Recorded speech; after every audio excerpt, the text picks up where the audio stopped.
My son ignored my calls for 2 weeks, so I quietly went to his house, but when I got there, something stirred. There are moments in life that shatter everything you thought you knew, leaving you gasping for air. For me, it started when I found my grandson, Matthew, under a bed, terrified, starving, and clutching an empty water bottle. But the chilling part?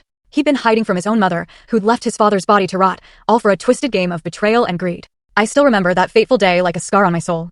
I took the first bus to Chicago, the 3-hour ride a blur. My eyes were glued to the window, my heart a tight, suffocating knot in my chest. I told myself to breathe, to calm down, but my hands trembled uncontrollably as I gripped the bus ticket. By the time I got off at the main terminal, the sky was already bleeding into dusk. I practically ran toward Daniel's gated community, the familiar path now feeling like a dark tunnel leading straight into a nightmare. I'd walked it dozens of times to visit my son, Daniel, and my sweet grandson, Matthew, but this time, every single step felt heavy, burdened with an unspoken dread. Standing before Daniel's sturdy wooden door, I knocked gently at first, then with increasing, frantic force. "Daniel.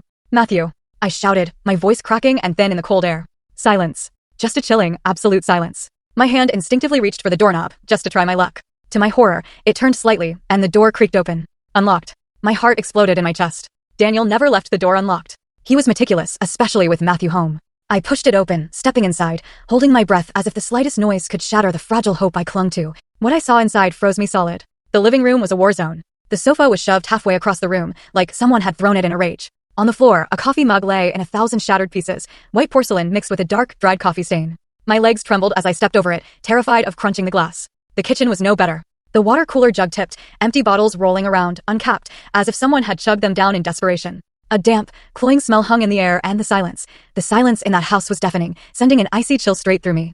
I crept upstairs, each step like dragging a stone.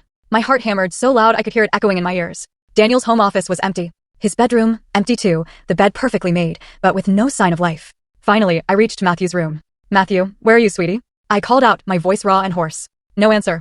I stood in the middle of his room, looking at his Lego blocks, his old teddy bear, and felt a profound ache. My heart was truly breaking. Then, a tiny noise. A scraping sound from under the bed, like a plastic bottle rolling on hardwood.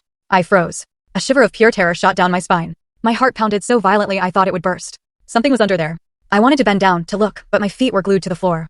I stumbled back, grabbing the edge of a desk, my hand shaking so badly I thought I'd collapse. "Matthew?"